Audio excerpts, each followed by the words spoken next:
Hello, good morning. कल रात में तबीयत कुछ ज़्यादा ही ख़राब होने की वजह से मैं क्लास रिकॉर्ड नहीं कर पाया। ठीक है, हम लोगों के जो बचे हुए क्वेश्चंस थे हम आगे उनको कंटिन्यू करते हैं और उनको सॉल्व करते हैं। ठीक, क्वेश्चंस थोड़े इजी से ही होंगे, बहुत ज़्यादा टफ नहीं है।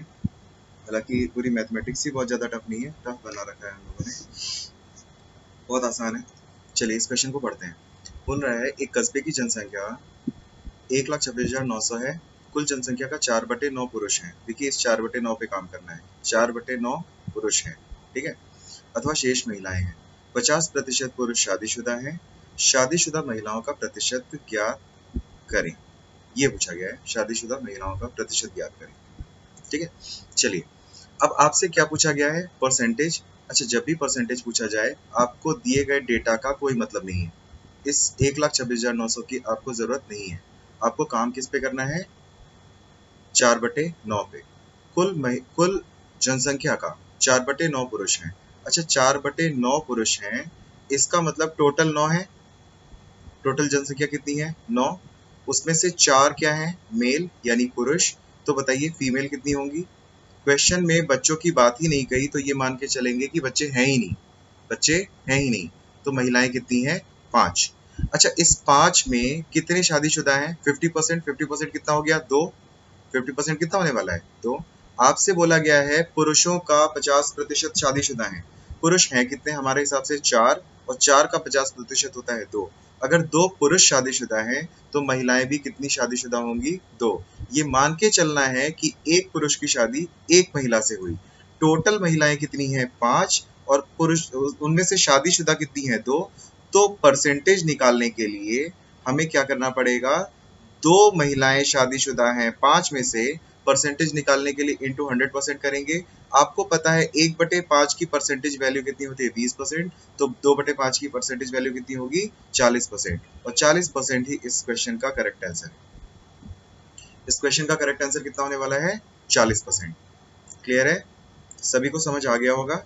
चलिए इसको थोड़ा सा और एक्सप्लेन करके एक बार और समझते हैं कि ये क्वेश्चन क्या कह रहा है। ठीक है, हमें काम किस पे करना है, 1,26,900 को आप काट देंगे, इसकी कोई जरूरत नहीं है। काम करना है 4/9 पे। देखिए थोड़ा समझने के लिए आप लोगों को फिर से एक बार लिख के बताते हैं। मेल, फीमेल और टोटल। डिनोमिनेटर की वैल्यू इनिशियल वैल्यू होती है।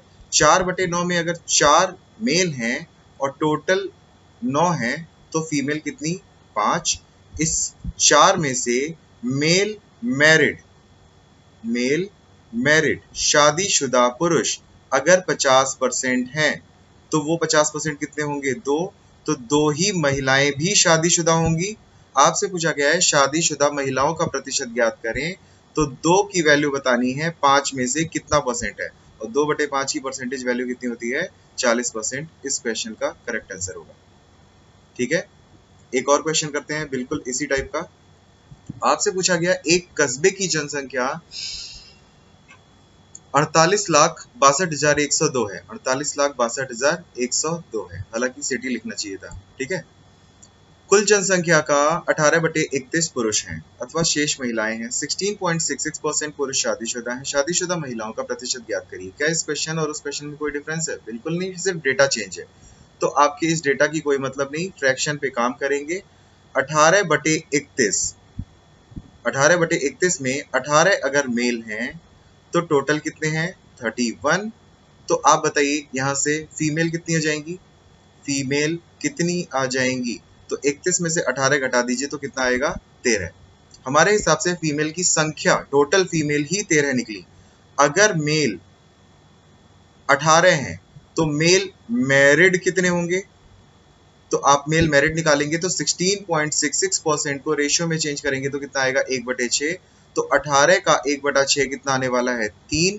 3 ही मेल अगर शादीशुदा हैं तो महिलाएं भी शादीशुदा कितनी होंगी, फीमेल मैरिड कितनी हो जाएंगी, तो 3/13। अब आपको याद होगा कि 1/13 की वैल्यू 7 से ही 9/13% होती है। तो 3/13 की वैल्यू जस्ट 3 गुना होगी। 7 त्रिक 21 और 9 तिया 27। क्लियर है, 7 त्रिक 21 और 9 तिया 27। तो 2 इधर आ गया, 23 सही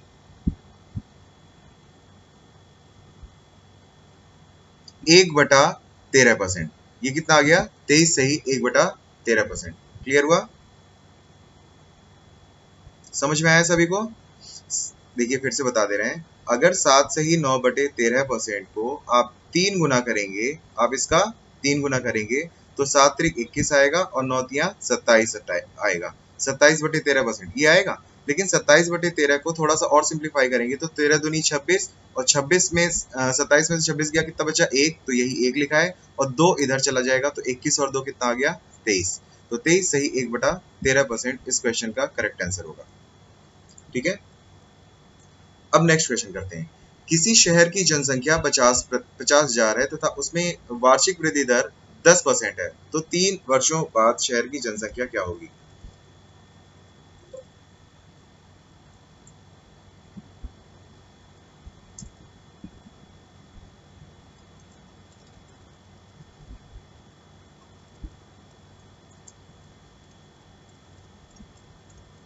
एक सेकेंड। हाँ, वार्षिक वृद्धि दर क्या होगी? चलिए, अगर हम ये कहें कि एक शहर की जनसंख्या 100 है, पहले साल 20% बढ़ रही है और दूसरे साल 30% बढ़ रही है, तो 2 साल बाद, 2 साल के अंत में जनसंख्या कितनी हो जाएगी? तो 100 का 20% 20 होता है, यहाँ 120 आ जाएगा और 120 का 30% 12 या 36, 156 हो जाएगा। तो 3 साल बाद, सॉरी 2 साल बाद ये जनसंख्या कितनी होने वाली है? 56। क्लियर है? यही क्या है? सक्सेसिव। ये क्या चल रहा है? क्रमागत चल रहा है। अब क्रमागत को चलाने के लिए आप इसको एक तरीके से और कर सकते हैं। हमने क्या बताया था? x plus Y plus X into Y by 100%। इसको भी यूज कर सकते हैं। तो इसे लिख सकते हैं 20 प्लस 30 प्लस 20 गुणे 30 बटे 100% लिख सकते हैं। ठीक है, तो आप बताइए, 2 जीरो से 2 जीरो कैंसिल आउट हो जाएगा, 3 दूनी 6 और 30 20 50, 50 और 6 56%। यहाँ से आपका कितना आ जाएगा? 56% आ जाएगा। तो आप बताइए, इनिशियल वैल्यू अगर 100% है, इनिशियल अगर 100% है और 50% अगर बढ़ रहा है, तो फाइनल कितना हो जाएगा? फाइनल फाइनल कितना हो जाएगा? 156%। फाइनल कितना हो जाएगा? 156%। ये बात सभी को समझ में आ गई होगी। इसी को एक तरीके से और समझते हैं। पहले साल बढ़ रही है 20% और अगले साल बढ़ रही है 30%। देखिए 20% की रेशियो में वैल्यू क्या होती है? 1/5 और 30% की रेशियो में वैल्यू कितनी होती है? 3/10। अगर जनसंख्या इनिशियली 5 थी तो 1 बढ़ने के बाद कितनी हो गई? 6। और इनिशियली अगर जनसंख्या मतलब 6 और उसी 6 को यहाँ पे 10 लिखा है, अगर इनिशियली जनसंख्या 10 थी तो 3 बढ़ने के बाद कितनी हो गई? 13। क्लियर है? इन दोनों का मल्टीप्लाई कर लीजिए, प्रोडक्ट ले लीजिए। 13 छंग 78, 78 आने वाला है और 10 बचे 50, ये 50 आने वाला है। क्लियर है? तो 50 से जनसंख्या कितनी हो गई? 78 हो गई। यही 50 अगर क्वेश्चन में 100 है तो कितने गुना पे? 2 गुना पे। तो इसका भी 2 गुना करेंगे तो कितना आ जाएगा? 156। तो 100 से जनसंख्या कितनी हो गई? 156 हो गई।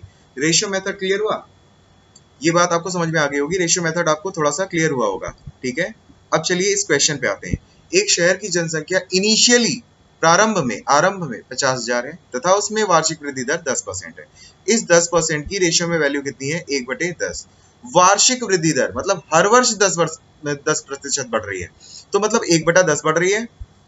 प्रोडक्टिव क्या है इसका? 1/10। तो 3 साल बाद, 3 वर्षों बाद शहर की जनसंख्या कितनी हो जाएगी? 3 साल बाद शहर की जनसंख्या कितनी हो जाएगी? ये क्वेश्चन का आंसर होना चाहिए। ठीक है, तो बताइए, अगर पहले साल 10 से बढ़कर 11 हो गई तो अगले साल फिर से 10% बढ़ रही है, तो 10 से बढ़कर क्या होगी? 11। और अगले साल फिर से 10 से बढ़कर कितनी हो जाएगी? 11। क्लियर है? इनका प्रोडक्ट लेना है तो 10 का क्यूब कितना होता है? 1000। इनका प्रोडक्ट लेना है तो 11 इंटू 11 इंटू 11, 11 का क्यूब मतलब 1331। यही 10,000 क्वेश्चन में कितना है? 50,000। तो आपसे 1331 की वैल्यू पूछी है, तो आपको दिख रहा है कि ये 50 गुना पे बैठा है, तो इसको भी 50 गुना पे बैठाना है। 5 एकम 5, 5 तिया 15, 5 तिया 15 और 1 16, 5 एकम 5 और 1 6, तो कितनी हो जाएगी? 66,550। इस क्वेश्चन का करेक्ट आंसर कितना हो जाएगा? 66,550। ये आपने समझा किससे? रेशियो मेथड से। रेशियो से आपको ये बात समझ में आ गई कि इस क्वेश्चन का करेक्ट आंसर कितना आने वाला है? 66,550। अगर आप इसको बेसिक से करना चाहते हैं तो आप ध्यान दीजिए, 10 से 1 बढ़ रही है तो कितनी हो जा रही है? 11 हो जा रही है। इनिशियल में जनसंख्या कितनी थी? 50,000। 50,000 थी, पहले साल 11/10 बढ़ी, अगले साल फिर से 11/10 बढ़ी, अगले साल फिर से 11/10 बढ़ी।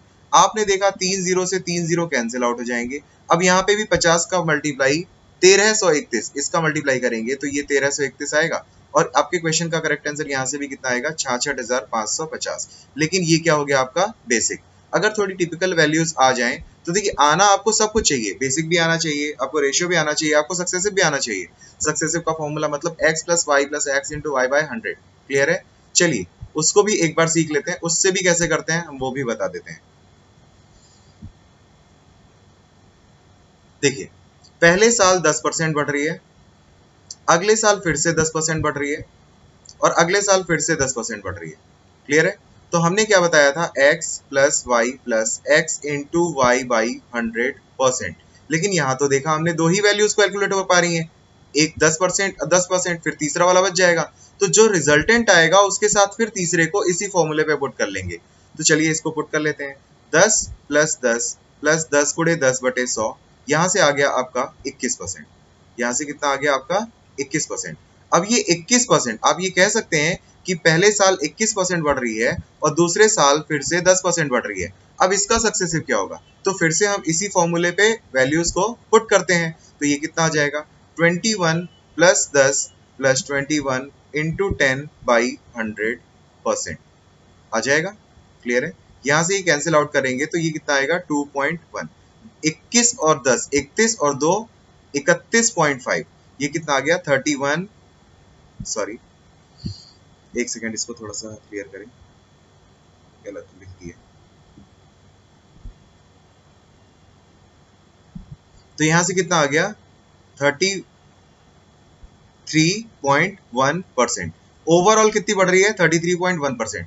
तो क्या हम ये कह सकते हैं कि 50,000 अगर जनसंख्या थी उसमें 33.1% बढ़ रही है, तो कितनी हो जा रही है? 133.1/100 या 133.1% हो जा रही है। ठीक है, चलिए 2 जीरो से 2 जीरो कैंसिल आउट हो जाएगा, एक जीरो यहाँ से कैंसिल होगा तो यहाँ डेसिमल लग जाएगा। बताइए, ये वही वैल्यू आ गई 50 × 1331, और आपके यहाँ से करेक्ट आंसर कितना आ जाएगा? 66,550। 66,550। क्लियर है?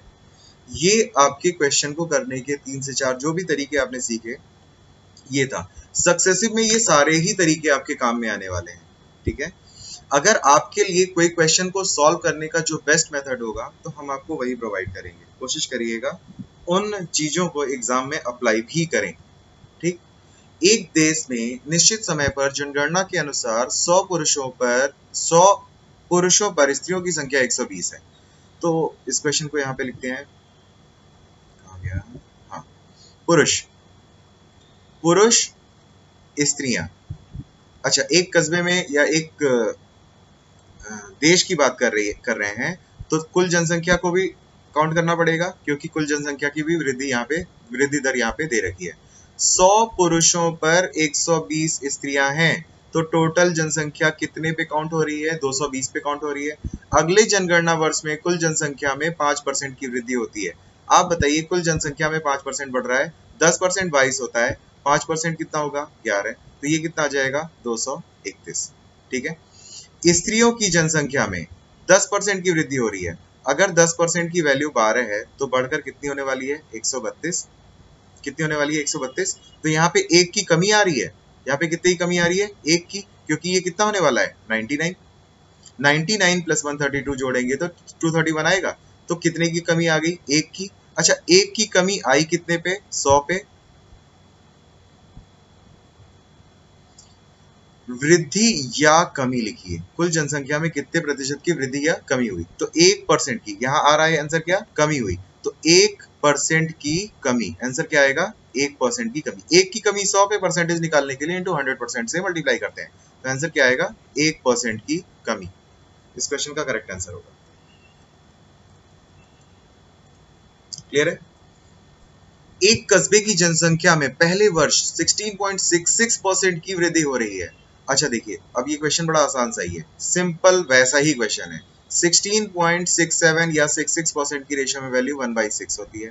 अगले वर्ष 37.5% की वृद्धि हो रही है।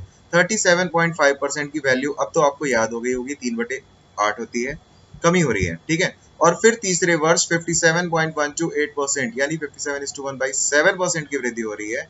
57:1/7, 14 4/7 की वृद्धि हो रही है। अच्छा, यहाँ पे तो कमी हो रही है ना, और पहले और तीसरे वर्ष में वृद्धि हो रही है, ठीक है। अगर 6 जनसंख्या थी, देखिए रेशियो मेथड से कितना आसान हो जाएगा। अब इसको सक्सेसिव से करने बैठेंगे ना तो आपको घंटों लग जाएंगे क्वेश्चन को सॉल्व करने में, और क्वेश्चन का आंसर भी गलत ही आने वाला है। डेसिमल की वैल्यू है, मल्टीप्लाई करते करते थक जाएंगे। एग्जामिनेशन के पर्पज से अगर देखें तो ये आपके लिए रेशियो मेथड यहाँ पे बेस्ट होगा। 6 से 1 बढ़कर कितनी हो गई? 7। 8 से 3 घटकर कितनी हो गई? 5। और 7 से 4 बढ़कर कितनी हो गई? 11, ठीक है। 7 × 5 = 35, ये हो जाएगा 5, 8, 3, 385। क्लियर है? कितना हो जाएगा? 385। अब बताइए, 8 × 48, 7 × 56 6, ठीक है। और 7 × 28, 28 और 5 53, 536 रेशियो 385। क्लियर है? ये बात समझ में आ गई। अब बताइए इनिशियल वैल्यू कितनी है? 3 साल बाद जनसंख्या 1,65,000 है। 3 साल बाद जनसंख्या 1,65,000 है, तो प्रारंभ में जनसंख्या कितनी? क्लियर हुआ? तो यहां से आप निकालेंगे 385 रेशियो की वैल्यू। हाँ, 385 रेशियो की वैल्यू 165,000 है, तो 536 की वैल्यू कितनी होगी? तो 165,000 अपॉन 385 इंटू 536। क्लियर है?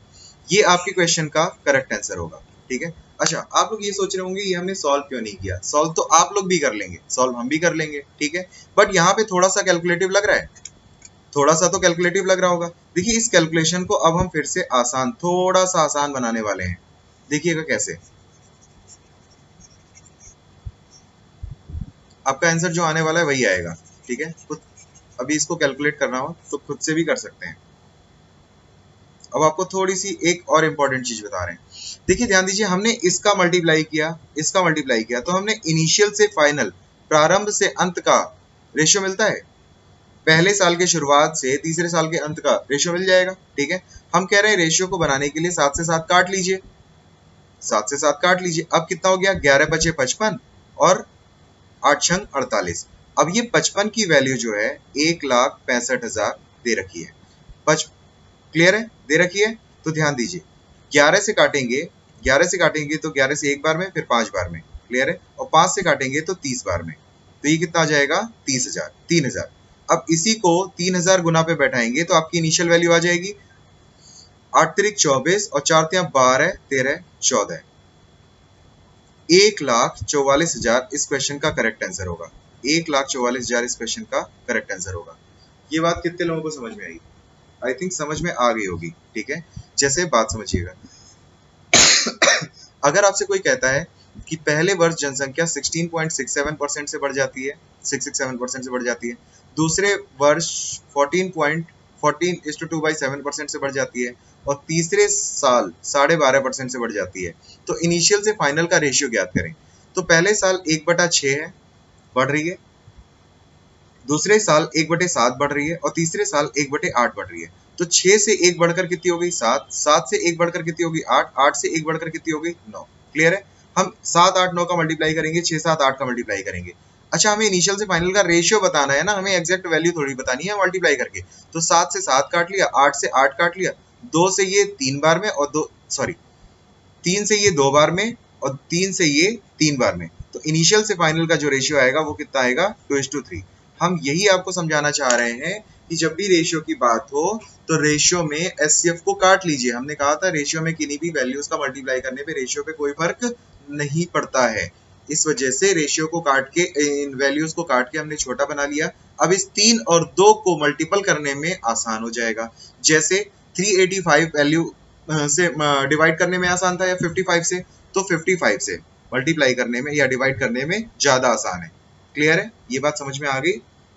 चलिए अगला क्वेश्चन करते हैं। एक कमरे में 2 प्रकार के जानवर हैं, कुछ बिल्लियां हैं और कुछ कुत्ते हैं, ठीक है।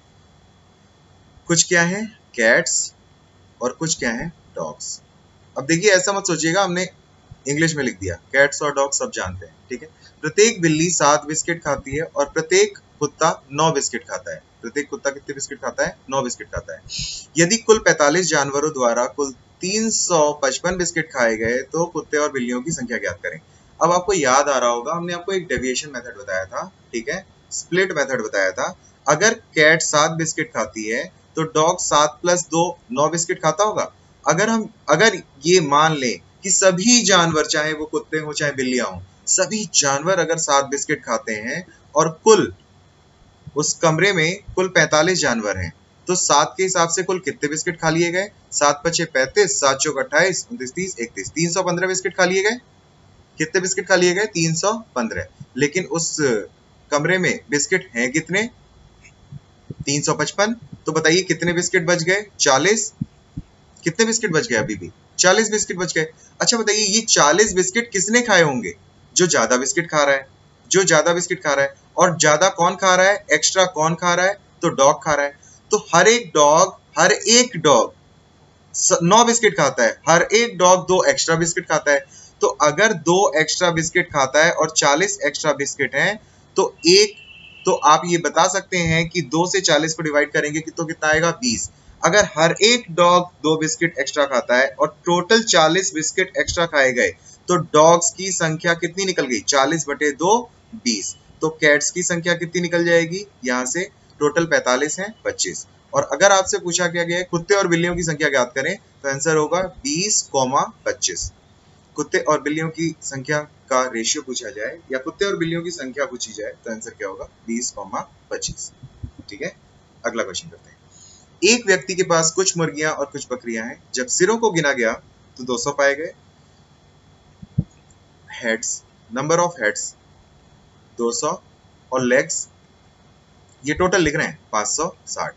और हैं क्या? हैंस और गोट्स, ठीक है, गोट्स। तो वो पूछा गया है कि बकरियों की संख्या ज्ञात करें। अच्छा बताइए, हैंस के कितने पैर होते हैं? 2। और गोट्स के कितने पैर होते हैं? 2 + 2 4 होते हैं, ठीक है। क्योंकि सिर तो सबके कॉमन होते हैं। सिर सबके कितने होते हैं? एक एक ही होते हैं ना, सभी के सिर एक एक होते हैं। तो हम लोग का जो आंसर निकलने वाला है वो किससे निकलने वाला है? लेग्स से, पैर से। तो अगर हम ये मान लें कि हैंस हो चाहे गोट्स हो, सभी के 2-2 पैर होते हैं, तो कुल 200 जानवर के 2-2 पैर के हिसाब से कितने पैर हो गए? 400। सभी जानवरों के 2 पैर हैं तो, और 200 जानवर हैं तो पैर कितने? 400। बट क्वेश्चन तो कह रहा है 160, तो ये एक्स्ट्रा है कि नहीं? अच्छा, ये एक्स्ट्रा किसका रहा होगा? गोट्स का। अच्छा, गोट्स के 2 पैर, प्रत्येक गोट्स के 2 पैर एक्स्ट्रा हैं और टोटल 160 लेग्स एक्स्ट्रा हैं, पैर एक्स्ट्रा हैं। तो जानवर कितने होंगे? 80। अगर गोट्स की संख्या 80 है, तो हैंस की संख्या यहां से काउंट करेंगे तो कितनी निकल जाएगी? 200 - 80 = 120। आपसे जो पूछा गया है उसका आंसर दे दीजिए। आपसे गोट्स की संख्या पूछी गई है, आंसर कितना है? 180। अगर आपसे हैंस पूछा गया होता, बकरी पूछा गया होता, तो इस क्वेश्चन का करेक्ट आंसर कितना होने वाला था? 120। कोई डाउट? आई थिंक कोई डाउट नहीं होगा। अगला क्वेश्चन। एक व्यक्ति के पास कुछ कबूतर और कुछ खरगोश हैं। कबूतर को बोलते हैं पिजन और खरगोश को बोलते हैं, सॉरी, कबूतर को बोलते हैं पिजन और खरगोश को बोलते हैं रैबिट, ठीक है, रैबिट। अब देखिए 200 पैर पाए गए, 200 सिर पाए गए और पैरों की संख्या कितनी है? 580 है। देखिए काउंट करना कितना आसान है। हम देखिए ओरली सॉल्व कर देते हैं। अच्छा, हमने ये मान लिया कि सभी जानवरों के, चाहे पक्षी हो चाहे जानवर हो, सभी के 2-2 पैर हैं। तो 200 के हिसाब से कितने हो गए? 400। 580 में से 400 घटाएंगे तो कितना आ जाएगा? 180। 180 एक्स्ट्रा है, रैबिट के 2 पैर एक्स्ट्रा हैं। 2 से 180 को डिवाइड कर दिया तो कितना आ गया? 90। तो रैबिट की संख्या कितनी आ गई? 90। लेकिन कबूतरों की संख्या पूछी गई है। किसकी संख्या पूछी गई है? कबूतरों की। तो 200 - 190 कितना आ गया? 200 - 90 कितना आ गया? 110। तो कबूतरों की संख्या कितनी होगी? 110, ठीक है। ये 2 और ये 2 + 2। अगर हमने ये मान लिया कि कबूतर और रैबिट सभी के 2-2 पैर हैं, तो 200 के हिसाब से कितने हो गए? 400। 400 को घटाएंगे तो एक्स्ट्रा कितना आ जाएगा? 180, ठीक है। 2 पैर एक्स्ट्रा रैबिट के, लेकिन एक्स्ट्रा पैर तो 180। तो ये कितने गुना पे बैठा है? 90 गुना पे। इसका मतलब प्रत्येक रैबिट के पास 2 पैर एक्स्ट्रा हैं, तो कुल रैबिट की संख्या कितनी है? 90। तो रैबिट्स की संख्या यहाँ पे अगर 90 आ गई तो आपकी पिजन्स की संख्या कितनी आ गई? 200 माइनस 90 बराबर 110। यही आपके क्वेश्चन का करेक्ट आंसर होगा। ठीक है, अगला एक और क्वेश्चन कर लेते हैं। अच्छा, ये क्वेश्चन करना क्या, आप लोग खुद से सॉल्व कर लीजिएगा। एक व्यक्ति के पास कुछ मुर्गियां और कुछ भेड़ें हैं। जब सिरों को गिना गया तो 280 पाई गई और पैरों की संख्या 820 है। तो बकरियों की संख्या ज्ञात करें। ठीक है, ये वाला क्वेश्चन बता देते हैं। ये वाला क्वेश्चन बिल्कुल सेम टू सेम ही है। ठीक है, किसी को कोई डाउट होगा तो बोल दीजिएगा कि भेड़ वाला क्वेश्चन सर, कमेंट में लिख दीजिएगा कि भेड़ वाला क्वेश्चन सर बता दीजिए। ठीक है, चलिए। एक कस्बे की जनसंख्या 2011 में 8,648 है। अगले वर्ष जनसंख्या 25% से बढ़ जाती है और उसके अगले वर्ष 20% से बढ़ जाती है। अच्छा देखिए, सक्सेसिव है कि नहीं? पहले साल 25% बढ़ी, दूसरे साल फिर से 20% बढ़ी। तो आपने यहाँ पे सक्सेसिव देखिए, 25 और 20 को डायरेक्ट रेशियो लगाने की जरूरत नहीं, सक्सेसिव से कर सकते हैं। 25 प्लस 20 प्लस 25 गुणे 20 बटे 100। 25 से 100 4 बार में, 4 से 20 5 बार में। 25 प्लस 20 प्लस 5 कितना आ गया? 50%। मतलब ओवरऑल 50% बढ़ रही है। अच्छा, है कितनी? 8,648। अच्छा, 50% होता क्या है? आधा। ये बात बता चुके हैं, आधा। तो आप बताइए आधा कितना होगा? 4 3 2 4, जोड़ लीजिए। 8 4 12, 7 9, 8 4 12, 12,972 इस क्वेश्चन का करेक्ट आंसर हो गया। मतलब अब कस्बे की जनसंख्या ज्ञात करें तो अब कस्बे की जनसंख्या 12,972 होगी। क्लियर है? ठीक है, बहुत इंपॉर्टेंट क्वेश्चन है। इस तरीके से क्वेश्चन आपके एग्जाम में पूछे जाते हैं। ठीक, एक क्वेश्चन ये मोस्ट इंपॉर्टेंट क्वेश्चन है। देखिए, इसको भी कितने आसान तरीके से हम लोग सॉल्व कर लेंगे। इंपॉर्टेंट, प्रत्येक एकांतर मतलब हर एक वर्ष के बाद, हर एक वर्ष में कस्बे की जनसंख्या 10% से बढ़ती है और फिर 10% से घटती है। मतलब ये कह रहा है कि पहले साल 10% से बढ़ी और फिर अगले साल 10% से घटी। तो पूछा गया 2009 से 2013 में हुआ लगभग प्रतिशत परिवर्तन ज्ञात करें। तो देखिए, पहले साल 2009 है। ठीक है, 2009 के बाद 2010 आया, फिर 2011 आया, फिर 2012 आया जिसमें 10% बढ़ रही होगी, फिर 2013 आया और यहाँ पे क्वेश्चन सॉल्व हो गया और 10% घट रही होगी प्रत्येक एकांतर वर्ष में ना। चलिए सक्सेसिव लगाइए। अब देखिए, सक्सेसिव लगाने का भी तरीका है, ऐसा नहीं कि हम लोग बेवकूफों की तरह बस सॉल्व करते जा रहे हैं, सक्सेसिव लगाते जा रहे हैं। ध्यान दीजिएगा, पहले इन दोनों को सॉल्व करिए। तो आपने देखा 10 माइनस 10 गुणे 10 बटे 100, तो यहां से आ गया 1% की कमी। कितने की कमी आ गई? 1% की। क्लियर हुआ? तो आपने देखा 2 वर्ष में 1% की कमी आ गई। क्लियर है? 1% की कमी आ गई। अच्छा बताइए, इसको भी सॉल्व करेंगे तो यहाँ पे भी तो 1% ही आ गया। तो आंसर कितना हो गया? 1% की कमी यहाँ पे भी। तो 1% और 1%, ये आंसर 2% नहीं होगा, लेकिन आपसे अप्रोक्सीमेट पूछा है। अब इसका भी सक्सेसिव लगाएंगे, लेकिन इसका सबसे सक्सेसिव लगाने की क्या जरूरत है भाई? तो यहाँ पे ध्यान दीजिए कि यहाँ -1% की कमी आ रही है, यहाँ -1% की कमी आ रही है, तो लगभग 2%, अप्रोक्स 2% कमी। आंसर क्या होगा? अप्रोक्स 2% की कमी। यही आपके क्वेश्चन का करेक्ट आंसर होगा। ठीक है, चलिए आज के लिए बस करते हैं। ख्याल रखिएगा। Goodbye, take care.